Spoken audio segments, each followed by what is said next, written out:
नमस्ते दोस्तों, मैं मौर्य वर्षा मेरे YouTube चैनल पर आप सबका स्वागत करती हूँ।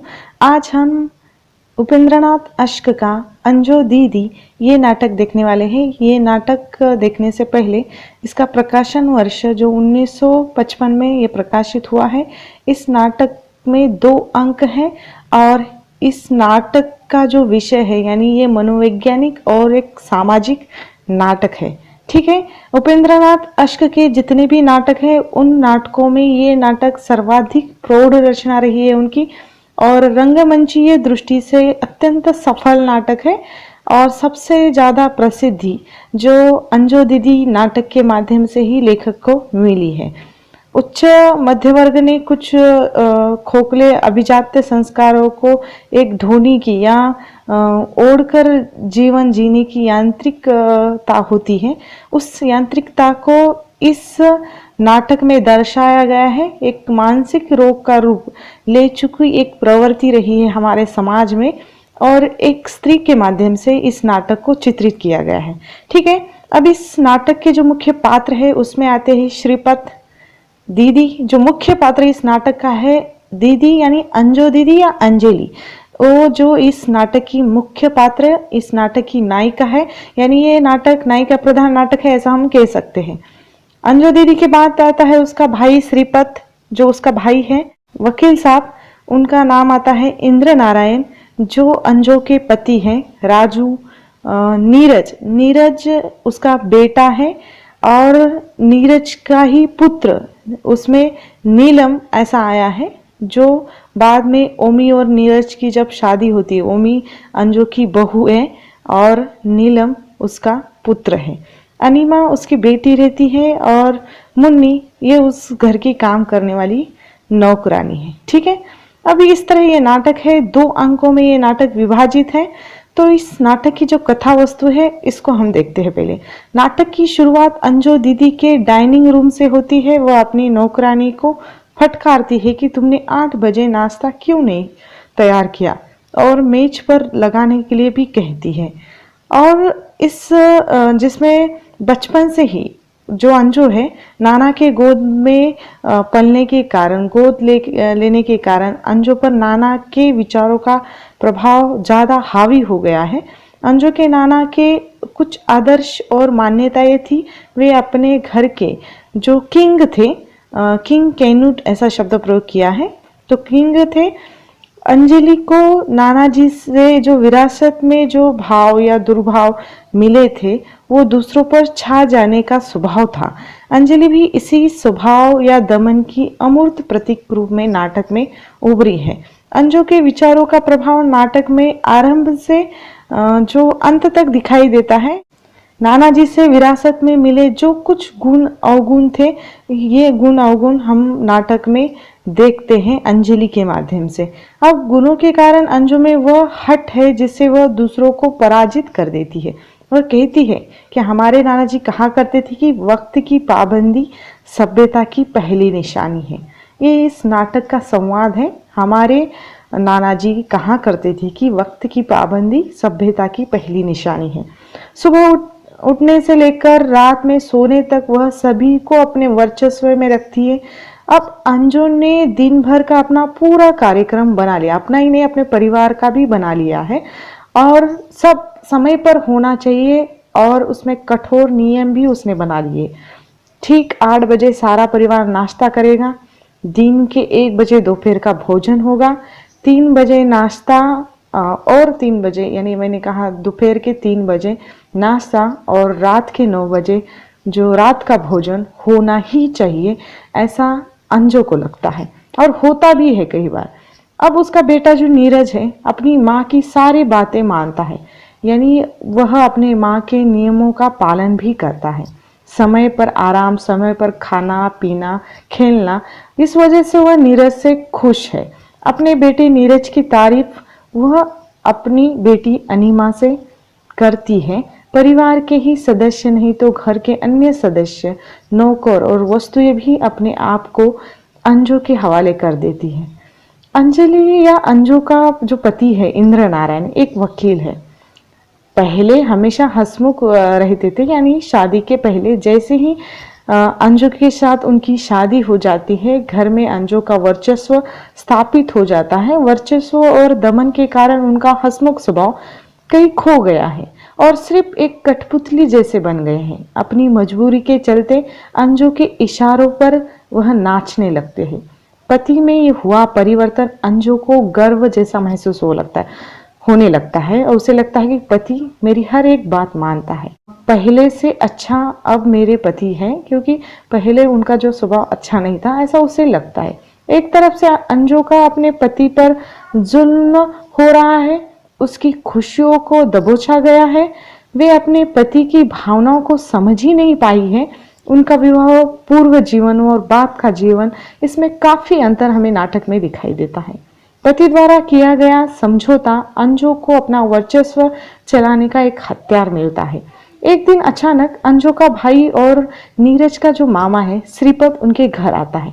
दोनों भाई बहन बिल्कुल एक दूसरे के विपरीत विरोधी है। श्रीपद को भी अपने बहन का ये व्यवहार पसंद नहीं आता। उसे लगता है कि परिवार के बाकी सदस्यों पर अन्याय हो रहा है, उनका स्वातंत्र्य खतरे में है। श्रीपद अंजू के इस जुल्म को मिटाना चाहता है।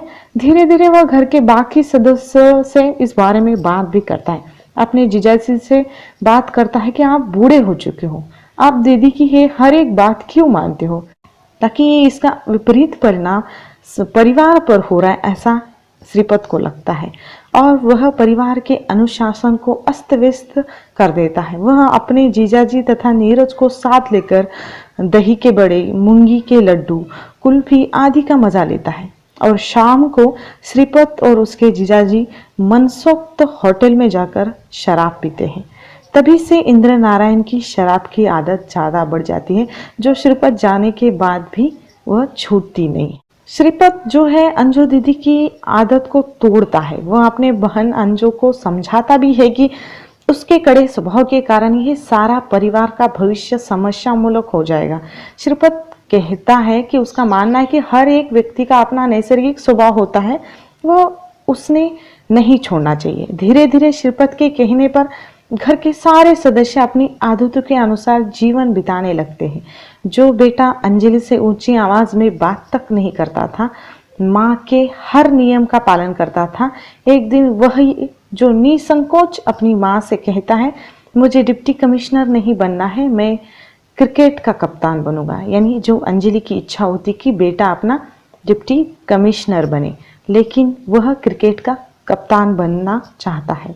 जब श्रीपद अपने घर लौटने लगता है तो नीरज उसे क्रिकेट का सामान भिजवाने की सिफारिश करता है।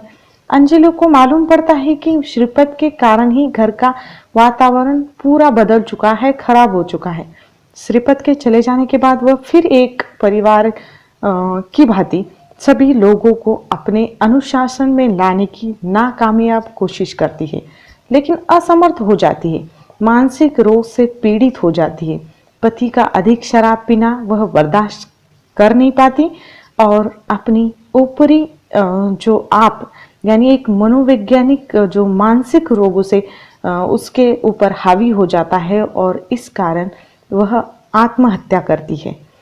अब नाटक का जो दूसरा अंक है उसका पर्दा उठने पर बैठक तथा डाइनिंग रूम का वर्णन है, जहां अब अंजू की बहू आई है।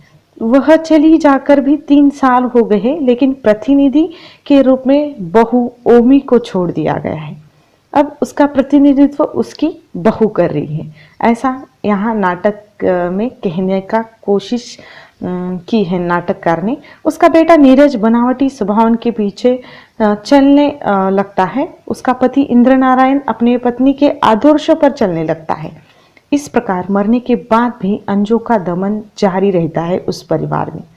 नीरज जिसे अंजू डिप्टी कमिश्नर बनाना चाहती थी, लेकिन वह न डिप्टी कमिश्नर बना और न ही क्रिकेट का कप्तान बना, बल्कि वह सिटी मैजिस्ट्रेट बनकर रहता है। नीरज तो अपनी मम्मी के कठोर अनुशासन का साक्षात प्रतिक्रिया का उभरता रूप है। वह भी अपना मामा जो श्रीपद की भांति मनमोजी बन जाता है।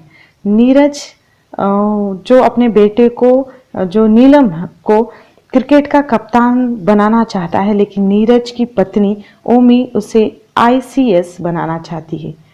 लेकिन स्वयं नीलम जो बेटा है वो कवि बनना चाहता है। इस तरह परिवार की विडंबना दूर करने के लिए 20 वर्ष बाद श्रीपत अचानक आता है और अंजू दीदी की आत्महत्या करने पर कहता है कि अंजू सख्त मॉर्बिड थी, यानी वो जालिम थी। अपने नाना की तरह ही उसका स्वभाव था। श्रीपत नीलम को कवि बनने की सलाह देता है, जैसे उसने पहले कभी नीरज को भी क्रिकेट का कप्तान बनने की सलाह दी थी। यानी बच्चों के मन में जो है वही उसे बनना चाहिए, ऐसा श्रीपत का मानना है। नाटक का अंत करुण भाव में होता है, क्योंकि अंजू दीदी स्वयं जीते जी जो नहीं कर सकी वह उसने मरने के बाद कर दिखाया। उसके पति इंद्र नारायण अब वकील से जज बन गए हैं।